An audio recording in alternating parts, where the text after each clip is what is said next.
మరొకటి స్వామివారికి 21 రకాల పత్రులు ఎందుకు వేయాలండి గురువుగారని చాలామంది అడుగుతూ ఉంటారు. ఎందుకు వేయాలంటే గణపతి ప్రకృతి స్వరూపం. ఆయన మట్టి యందు, జలము యందు, అగ్ని యందు, వాయు యందు, ఆకాశం యందు, పంచభూతాల యందు తాత్విక స్వరూపాన్ని కలిగినటువంటి స్వామివారు. అందుకే ఆయన యొక్క ముఖము కూడా గజముఖము కలిగి ఉంటాడు స్వామి. అంటే అరణ్యంలో ఉన్న జంతు స్వరూపమైన చక్కటి అస్థి అంటే ఏనుగు యొక్క ముఖమును కలిగి ఉంటాడు. అటువంటి లక్ష్మీప్రదమైనటువంటి ముఖం కలిగినటువంటి స్వామివారు ప్రకృతి స్వరూపం. ఆయనకు సమర్పించేటువంటి ప్రతి పత్రము కూడా మన శరీరంలో ఉన్నటువంటి అనారోగ్య సమస్యలను నివారణ చేసి పరమ ఔషధాలు కలిగినటువంటి అద్భుతమైనటువంటి పత్రాలే స్వామివారికి సమర్పించేటువంటి ఈ పత్రి.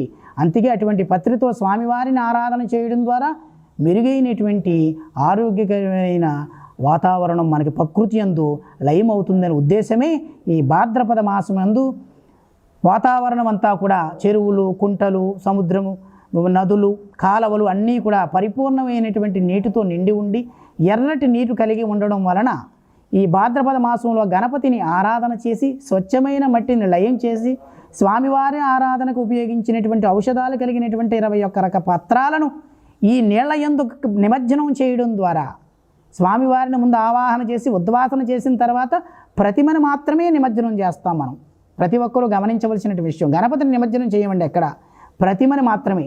అలా నిమజ్జనం చేయడం ద్వారా నీటిలో ఉన్నటువంటి కలుషితమైనటువంటి అనారోగ్యం బయటకు పోయి ఔషధ గుణములతో కడిగినటువంటి స్వామివారి యొక్క మాతృకం అంటే మట్టి, ఈ పరమ ఔషధాలతో కూడిన పత్రములు, పుష్పములు ఈ నీళ్ల యందు, ఈ భూమి యందు లయమై పరిపూర్ణమైనటువంటి చక్కటి ఆరోగ్యకరమైన వాతావరణం కలుగుతుందండి. అందుకే గణపతి ఆరాధనకి ప్రకృతికి అత్యంత విశేషవంతమైనటువంటి మిళితమైన సంబంధం ఉందని శాస్త్రం గోచరిస్తుంది.